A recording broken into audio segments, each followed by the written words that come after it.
Hi అండి, అందరికీ నమస్కారం. వెల్కమ్ టు రాజుగారి అమ్మాయి అబ్బాయి ఛానల్.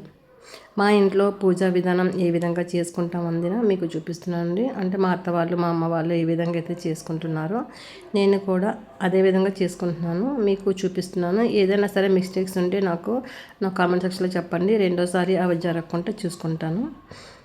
ఫస్ట్ ఉదయం స్నానం చేసిన తర్వాత పిల్లలు స్కూల్కి వెళ్ళిన తర్వాత నేను నిదానంగా పూజ చేసుకుంటానండి. వెళ్ళకుండా ముందు హరీబరీగా పూజ చేసుకుంటే అస్సలు మనశ్శాంతిగా ఉండదు. అందుకని పిల్లలు వెళ్ళిపోయిన తర్వాత ప్రశాంతంగా పూజ చేసుకుంటాను.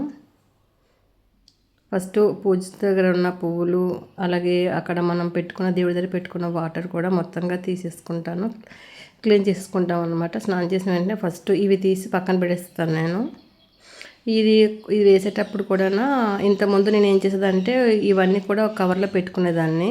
పెట్టుకోవడం వలన ఎండాకాలం అయితే బాగానే ఉండేది, కానీ వర్షాకాలము చలికాలం ఉన్న టైంలో ఏమయ్యేదంటే పువ్వులకు అన్నీ కూడా తేమ పట్టు ఉంటుంది కదా, పువ్వులు కులిపోయినట్టు వచ్చేది. ఎందుకో చూసిన తర్వాత నాకు అసలు సాటిస్ఫాక్షన్ అనిపించలేదు అనమాట.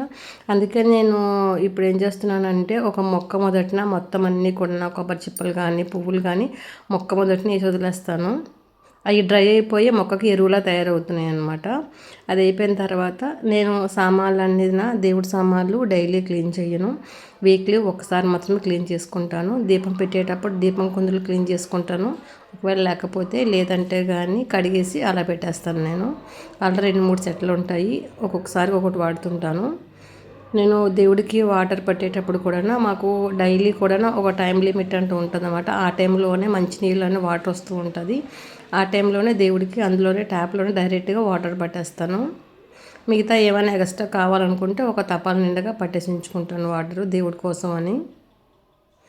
అలాగే పూజ సామాన్లన్నీ కూడా నేను ముందుగా క్లీన్ చేసి పెట్టుకుంటాను అన్నాను కదా, వాడేసిన సెట్ పక్కన పెట్టేసి ఇంకొక వేరే కుందులు తీసుకొని పెట్టుకుంటాను. ఈ వాడేసినవన్నీ వీక్లీ ఒకసారి నేను క్లీన్ చేసుకుంటాను మొత్తం అన్నీ కూడా. ముందు రోజు పెట్టిన ప్రసాదం కానీ ఏమైనా ఉంటే అవన్నీ తీసి పక్కన పెట్టేసుకుంటాను. అలాగే మా ఇంట్లోని ఈ పువ్వులు ఉంటాయన్నమాట. బయట నుంచి కొన్ని తెచ్చుకుంటాను. మళ్ళీనా ఇంట్లోనే మాకు ఇవి గన్నేరు పూలు అంటారు, ఈ చెట్టు పేరు అయితే నాకు తెలీదు. ఇవి మా ఇంట్లో ఉంటాయి. ప్రస్తుతానికైతే చామంతి పువ్వులు అన్నది చాలా ఎక్కువగా రేటు ఉన్నవి. ఇన్నాళ్ళ 20 రూపాయలకి అయితే పూలు కొద్దిగా మంచిగానే ఇచ్చేవారు. ఇప్పుడైతే 40 రూపీస్ అయినా సరే చాలా తక్కువ పూలు వస్తున్నాయి. మీకు చూపిస్తున్నాను. నేను 30 రూపీస్ పూలు తెచ్చాను, ఎన్ని తక్కువ వచ్చాయందిన. అలాగే నేను వచ్చినప్పటి నుంచి మాత్రం ఈ గులాబీ చెట్టుకు మాత్రం నిత్యము పూలు పూస్తూనే ఉన్నాయన్నమాట. దేవుడి మట్టుకు అలా సరిపోతాయి నాకు. అలాగే వెంకటేశ్వర స్వామి కానీ ఒక్క తులసాకు మాత్రమే తీస్తున్నాను. ఇది దేవుడు పూజించే తులసి చెట్టు కాదండి, దేవుడి కోసమని స్పేర్గా ఉంటుంది. నేను పూజ కోసమని ఇన్ని పూలు తీసి దేవుడి దగ్గర నుంచి తీసుకున్నాను, చెట్ల దగ్గర నుంచి. అలాగే ఇది నేను బయట నుంచి తెచ్చుకున్న పువ్వులు. ఇది నేను వారానికి ఒకసారి తెచ్చుకుంటే నాకు ఈ పూలు సరిపోతాయండి. ఇంట్లో పూలు ఇవి కలిపేసి నాకు పూజ సంబంధించి సరిపోతాయి అన్నమాట. అలాగే ఇవాళ శుక్రవారం కదా, రావి ఆకు దీపం పెడదామని రావి ఆకు దీపం పెట్టాను. అలాగే ఈ నెయ్యేమో నేను ఇంట్లో తయారు చేసుకున్నదండి. నేను ఒకసారి ఇంట్లో దిగడానికి ఫస్ట్ రోజు బయట నుంచి నెయ్యి తెప్పించాను. అస్సలు నెయ్యి బాగాలేదండి, అసలు స్మెల్ అన్నదే రాలేదన్నమాట. ఇది నేను బయటికి అమ్మేద్దామని నెయ్యి రెడీ చేశాను. రెడీ చేసిన తర్వాత ఆ నెయ్యి చూసిన తర్వాత మన చేతులతో మనం చేసుకున్నదే బెస్ట్ అనుకొని ఇంటి దగ్గర అమ్మేద్దామని నెయ్యిని ఇంటికాడ దీపం కోసమని, ప్రత్యేకంగా దీపం కోసమని ఆ నెయ్యిని నేను తెచ్చేసుకున్నాను. అలాగే ఫస్ట్ పూజ చేసేటప్పుడు ఫస్ట్ ప్రసాదమైన ఏదైనా గణపతికి పెట్టాలి కదా. వైట్ పూలు అంటే గణపతికి చాలా ఇష్టం. అందుకని ఫస్ట్ గణపతి దేవుడికి పూలు పెట్టిన తర్వాత అన్ని దేవుళ్ళ పటాలకు కూడా పూలు అన్నది సర్దుకుంటున్నాను.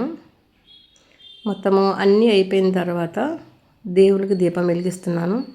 నేనే సింగిల్గానే వీడియోలు అన్నీ తీసుకోవడం వలన పూర్తిగా క్లారిటీగా వీడియో తీయలేకపోతున్నాను. ఎక్కడైనా మిస్టేక్స్ ఉంటే ఇగ్నోర్ చేయండి. దీపము ఒత్తన్నదిన ఏకహారితో కానీ అగరబత్తితో కానీ వెలిగించుకోవాలి అంటారు. నేను ఎప్పుడు కూడా అగరబత్తితోనే నేను వెలిగించుకుంటాను. మామూలు 5 రకాల నూనెలు అంటారు కదా, 2 దీపాల్లో నా నూనె వేసి లక్ష్మీదేవి కోసం మాత్రము ఆవు నెయ్యి వేసి దీపం పెట్టాను. ఈ ఆవు నెయ్యి దీపం అనేది శుక్రవారం టైంలోనే ఉదయం సాయంత్రము 2 పూటలా పెట్టుకుంటాను. ఇప్పుడు ఆషాఢ మాసం స్టార్ట్ అయింది కాబట్టి ఉదయం సాయంత్రం కూడా రోజు దీపం పెట్టుకుంటున్నాను. అలాగే కొబ్బరికాయ కొట్టి దేవుడికి నైవేద్యంగా పెట్టుకున్నాను.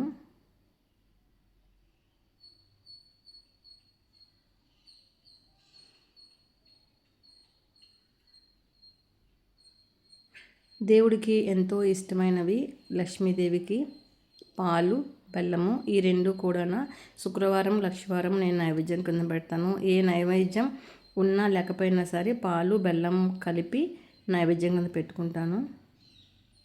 అలాగే అన్ని నైవేద్యాలు పెట్టేసిన తర్వాత అన్నీ అయిపోయిన తర్వాత లాస్ట్లోనే హారతి ఇచ్చుకుంటున్నాను. ఈ వీడియో మీకు నచ్చింది అనుకుంటున్నాను. ఎక్కడ కూడా స్కిప్ చేయకుండా చూడండి. నేను ఇప్పుడు చేసుకున్న పూజా విధానంలోని ఏవైనా మిస్టేక్స్ ఉంటే నా కామెంట్ రూపంలో చెప్పండి. రెండోసారి అలా జరగకుండా చూసుకుంటాను.